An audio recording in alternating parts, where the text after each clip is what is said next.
groundbreaking mission to send a rocket around the moon that's been delayed until at least March after a liquid hydrogen leak was found during testing. We're joined now by Meganne, the reserve astronaut at the UK Space Agency. Thank you so much for joining us. I mean, your first reaction on how big a blow it is and how big a surprise it is to see this delay?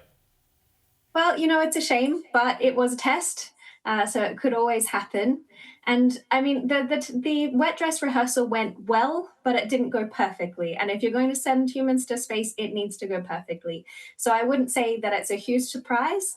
If any little issue came up, then they were going to delay it. So it's a leak, wasn't it, of hydrogen? Can you just talk us through, how serious is that? Is that something where they're just kind of erring on the side of caution, or is that something that could actually put the lives of these astronauts at risk?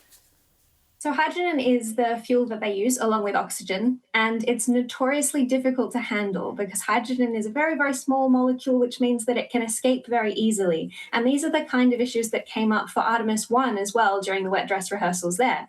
There's this problem of being able to contain that hydrogen. And if you have a large buildup of hydrogen, then it's very flammable and it could explode, which is great when you want to launch a rocket, but not in the places that you don't want. You don't want anything to explode where it's not supposed to. I'm sure. This is obviously a big blow to everyone involved, particularly the astronauts. How much will it weigh on them being all prepared, getting ready to go for this weekend, and then knowing they have to wait for another month? Yeah, they've been in quarantine for the past 2 weeks, so they will have been readying themselves to be able to launch, very, very soon.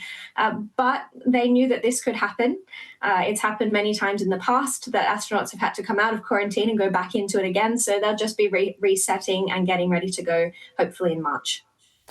So often we have to wait, or you have to wait, for the perfect conditions to launch. Is it certain that there will be a viable slot in March or not? There's definitely a launch window in March, but there could be weather conditions that prevent it. So it's possible that it's pushed back again until April.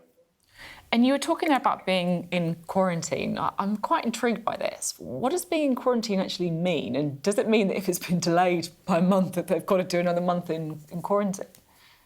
They do have to spend another 2 weeks in quarantine before their mission, because basically you want to make sure that they don't have any illnesses or anything that they're taking with them to space, because they need to be in the best condition possible as they go into their mission. So unfortunately, yes, they will have to go back into quarantine before they launch.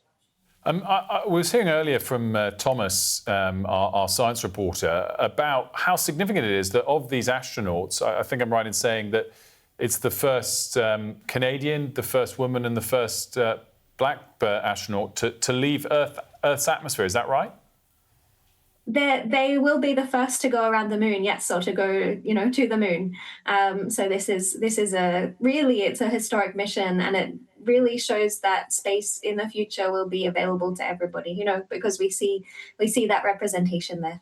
At the same time, what is the response when people say, well, obviously we actually landed on the moon many decades ago, and this is just going around the moon? The first Apollo mission to go to the moon was Apollo 8, and it went around the moon as well. So this is just basically the first test in a series of missions, the Artemis missions.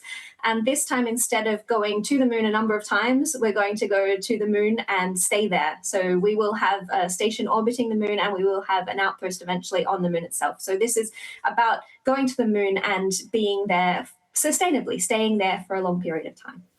And what's the, purpose of it? An awful lot of money is spent on this, a kind of mind-boggling amount of money. Is there any, benefit to doing missions like this, other than, of course, just increasing our understanding, showing that we can do it, all that kind of thing? Well, it's really the next outpost of human activity. So there is very much an aspect of understanding what we can do when we push ourselves to those limits. And if you think about the Apollo program, there were 36,000 patents that were produced that came out of the Apollo era in the US alone. So these kind of technology spin-offs that can be used on Earth will be able to help us, give us tangible benefits. And of course, that money is not disappearing. It's not going to the moon. It's being used here on Earth. So it's building the economy here at the same time. And who knows what we'll be able to achieve in the future. Meganne, thanks so much for joining us. We really appreciate it. Thanks for having me.